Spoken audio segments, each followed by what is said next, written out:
The rain pelted against the darkened city, as Megan Hart, a former paramedic turned morgue attendant, sat alone in the fluorescent-lit basement of the Boston Memorial Hospital. The cavernous space reeked of antiseptic, decay, and solitude, a fitting backdrop for her weary soul. Megan had taken a night shift as a way to escape her haunted past, one plagued by guilt and nightmares from a rescue gone wrong.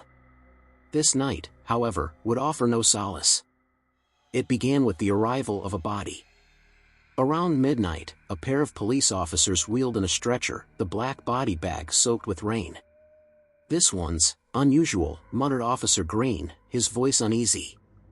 His partner, Ramirez, stayed silent, eyes darting nervously.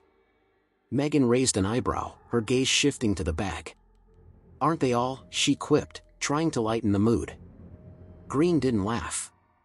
"You'll see." The officers left in haste, their unease lingering like a shadow in the room. Megan, accustomed to the macabre, unzipped the bag with practiced detachment. Inside was a young woman, her face gaunt, her skin pale as wax. Her name tag read Hannah Grace. The body bore signs of violence, bruises, scratches, and burns, but most striking was the deep, unnatural contortion of her limbs. Yet there was something else, something that made Megan's stomach churn. Hannah's eyes, though lifeless, seemed to stare back at her. Hours passed, and the storm outside intensified. Megan went about her duties, but her thoughts kept circling back to Hannah's body. The autopsy report claimed cardiac arrest caused by exorcism-induced trauma. She dismissed it as a bizarre superstition, though the word exorcism lingered in her mind. As the clock struck 3 a.m., strange things began to happen. The room grew colder. The lights flickered. Megan, now used to the morgue's occasional technical issues, muttered under her breath and continued logging paperwork. Then came the sound. A faint scraping, like nails on metal. She froze, her heart pounding. It was coming from the cold chamber where Hannah's body was stored. Megan dismissed it as a trick of her imagination until the scraping grew louder, more deliberate. Clutching her flashlight, she approached the chamber. Her hands trembled as she opened the drawer.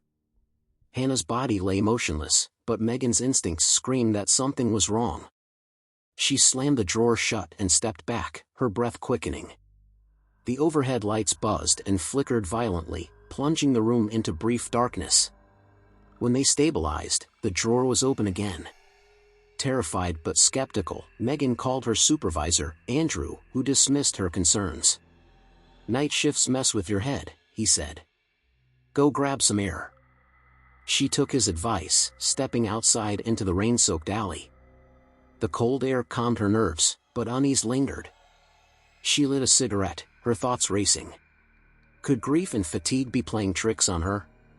She'd seen death countless times, yet this felt different, personal. When she returned, the morgue was eerily silent. The temperature had dropped further, her breath visible in the dim light. Her unease turned to dread when she saw the security camera feed. The drawer where Hannah's body had been stored was now empty. A metallic clang echoed through the corridor. Megan grabbed a scalpel from the table and moved cautiously toward the sound. She found the gurney tipped over, the body bag torn open. The hallway ahead was dark, but someone was there. A figure emerged, its movements unnatural, like a marionette pulled by invisible strings. It was Hannah. Her head jerked sideways, her dead eyes locking onto Megan. Megan fled, her instincts screaming to leave, but curiosity and duty anchored her. She barricaded herself in the security room, scanning the footage for answers. What she saw chilled her to the bone. The moment she left, Hannah's body had risen, her limbs twisting unnaturally as she crawled out of the cold chamber. Desperate for answers, Megan searched the hospital's archives. She discovered that Hannah had been subjected to countless exorcisms by her father, a devout but desperate man convinced his daughter was possessed. When she died during the final ritual, he claimed the demon would never truly let her rest. Megan realized the morgue wasn't just storing a body, it was trapping a malevolent force. As Megan pieced the truth together, the lights flickered again, and the door creaked open. Hannah stood in the doorway, her presence suffocating. The demon controlling her reveled in Megan's fear, feeding off it. "You couldn't save them," it hissed, its voice layered with a chorus of others. "You can't even save yourself." The demon had dredged up Megan's darkest memory, the night she failed to save her partner during an ambulance accident. Paralyzed by guilt, she had spiraled into addiction and despair, seeking solace in the isolation of the morgue. But Megan wasn't the same broken woman. She gritted her teeth, gripping the scalpel. "You don't belong here," she said, her voice firm. The ensuing battle was brutal. Lights exploded, shadows writhed, and Hannah's body lunged with inhuman strength. Megan fought with everything she had, using her knowledge of anatomy to disable the creature's movements. Finally, she lured it into the crematorium. With shaking hands, she activated the incinerator. Hannah's body thrashed and screamed, the demonic entity inside her howling in rage. Flames consumed her, the morgue filling with the acrid smell of burning flesh.